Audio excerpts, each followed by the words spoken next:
God se belofte aan Abraham.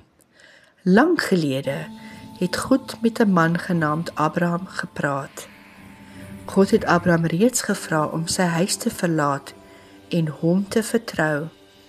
En Abraham het: Hi, ek is Abraham. Die Here is so goed.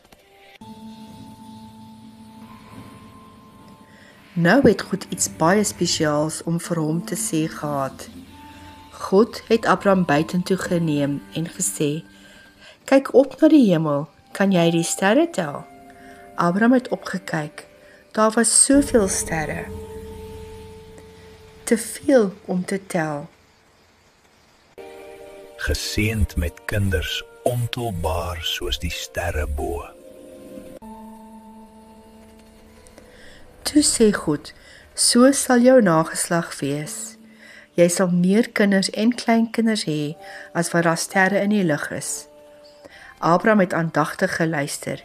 Hy en sy vrou Sara was baie oud en hulle het nog geen kinders gehad nie. Maar Abraham het God geglo. God het nog 'n belofte gemaak.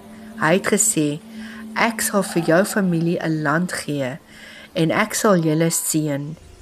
Deur jou familie sal die hele wêreld geseën word." Abraham het God vertrou, selfs al het hy nie verstaan hoe dit sou gebeur nie.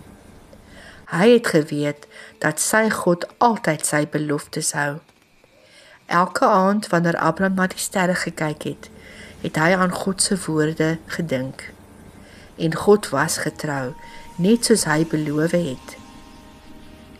Hierdie storie herinner ons dat ons God ook kan vertrou, selfs wanneer ons moet wag, selfs wanneer dinge onmoontlik lyk, want God is getrou.